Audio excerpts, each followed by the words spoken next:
پست راتیں کامیابیوں میں رکاوٹ بنتے ہیں۔ خامیوں کا احساس کامیابی کی کنجی ہے۔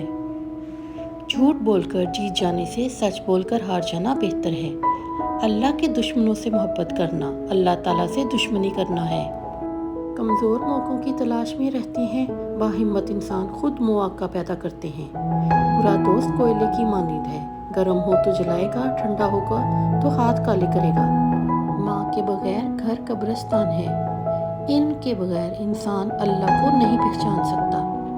جب آپ عروج پر ہوتے ہیں تو آپ کے دوستوں کو پتہ چلتا ہے کہ آپ کون ہیں، اور جب آپ زوال پر ہوتے ہیں تو آپ کو پتہ چلتا ہے کہ دوست کون ہیں۔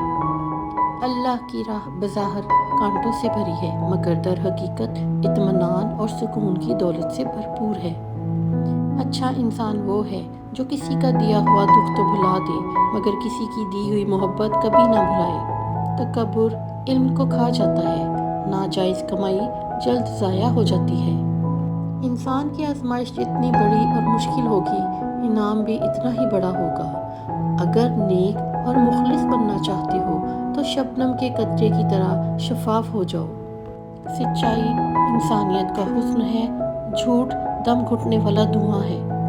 بخیل کے اندر وفا نہیں ہوتی، حاسد کو کبھی راحت نہیں ہوتی، تنگ دل کا کوئی دوست نہیں ہوتا، جھوٹے میں مروت نہیں ہوتی، خائن کبھی قابل اعتماد نہیں ہوتا، بد اخلاق کے اندر محبت نہیں ہوتی۔ جب کسی انسان کا ایمان آباد ہو جائے تو پھر شیطان کا جہان سنسان ہو جاتا ہے۔ آسمان پر نظر ضرور رکھو، پر یہ نہ بھولو کہ پیر زمین پر ہی رکھے جاتے ہیں۔ جو عقل مند جاہلوں سے لڑے وہ عزت کی توقع نہ رکھے۔ کام کیے بغیر دعا پر بھروسہ کرنا حماقت ہے، اور اپنی محنت پر بھروسہ کر کے دعا سے گریز کرنا تکبر ہے۔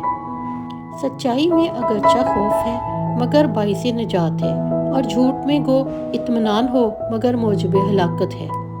غرور اور غفلت کا نشہ شراب سے بھی زیادہ ہوتا ہے۔ جو اس نشے میں مبتلا ہو جاتا ہے وہ جلدی ہوش میں نہیں آتا۔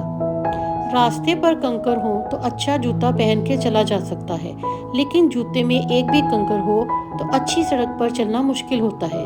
ہم باہر کی مشکلات سے نہیں، اپنے اندر کی کمزوریوں سے ہارتے ہیں۔ اخلاق سے بات کرنا پریشانی سے نجات ہے، کیونکہ انسان پر سب سے زیادہ مصیبتیں اس کی زبان کی وجہ سے آتی ہیں۔ لوگ اکثر نرم لہجوں سے کتنی سخت بات کر جاتے ہیں کہ ان کے لفظوں کی تپش بھولنے میں ایک عمر لگ جاتی ہے۔ دوست بنانے سے پہلے کبھی کسی کا چہرے کو مت دیکھو، بلکہ اس کے اخلاق اور چاہت کو دیکھ، کیونکہ اگر سفید رنگ میں وفا ہوتی تو نمک زخموں کی دوا ہوتا۔ امام غزالی نے اپنے بیٹے کو نصیحت کی کہ بیٹا، دنیا میں ایمان کے بعد اگر کوئی چیز ڈھونڈنا تو اچھا دوست ڈھونڈنا، کیونکہ اچھا دوست ایسے درخت کی مانند ہے جو سایہ بھی دے گا اور پھل بھی۔ اگر کوئی سائل تمہارے دروازے پر آئے تو اسے خالی ہاتھ مت لوٹاؤ، کیونکہ یہ اللہ کا تم پر کرم ہے کہ وہ اپنی مخلوق کو تمہارے دروازے پر بھیجتا ہے۔